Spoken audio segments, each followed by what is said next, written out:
So today we'll be discussing about the second type of natural selection, that is disruptive selection. Disruptive selection is also called as diversifying selection. Here the changes in the population in which extreme values for a trait are favored over the intermediate traits.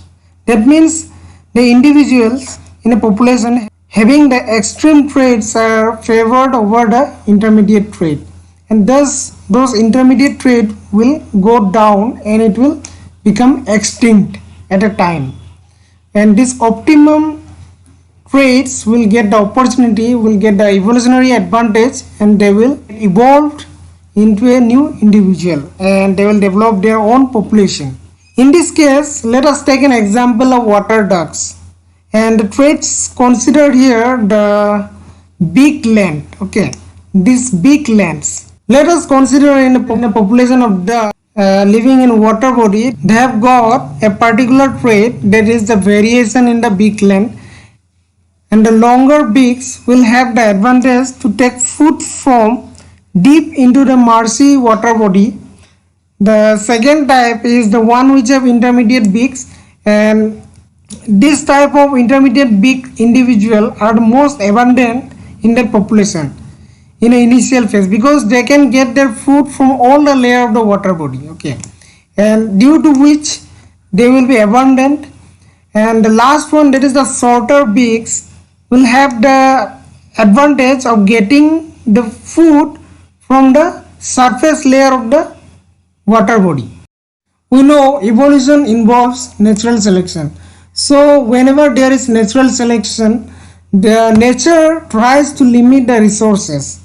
So here nature plays its role to choose the fittest or the most environmentally favored organism, right? So suppose, let us take here an example. In this case, nature changes its course of weather. Okay, suppose nature changes its weather, and due to which the density of this water changed, it start to fill up, and due to which the food placement also changed in the different layers of the water body. This upper layer food placement changed, lower layer, and also the intermediate layer also changed.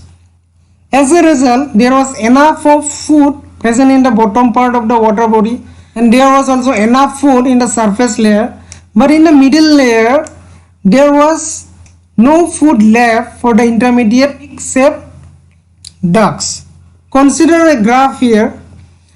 When you take the x-axis here and the y-axis here, and let us input the small, the medium, and the long beak here. Okay, so when you input the small, medium, and long beak here in the x-axis, and the number of organism here, number of organism, okay, organism.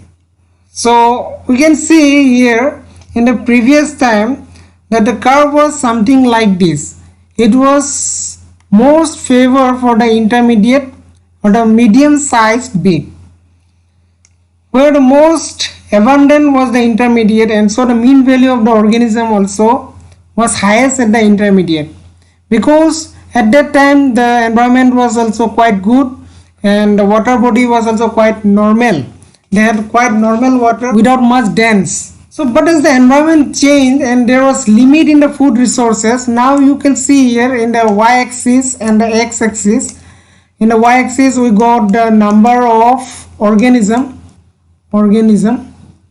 and here in the below we have this small, intermediate or the medium, and the longer big individuals here. So as the environment changed the food resources, the longer big duck and the shorter big duck could get the advantage.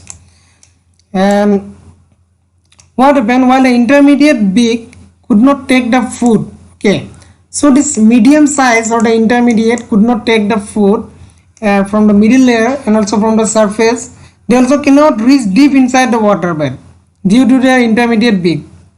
As a result, the population of intermediate beak duck got gradually changed and become lower, while the longer beak and the shorter beak duck got advantage. These two got advantage and this got lowered in due course of time. So in due course the population now changed, and you can see the mean value is getting disrupted from the middle to the extreme points, to the right hand side here and to the left hand side here.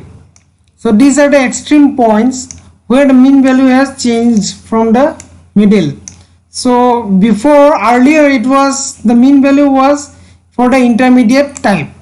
Okay, now the mean value has changed and it has got disrupted for this small and the longer big shaped duck.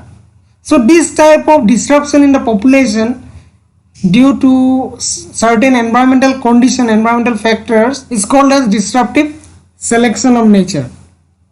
So this is all about the disruptive selection. I will come with the next lecture with the other types of natural selection as well. So if you like my video, do share with your friends and also subscribe to my channel.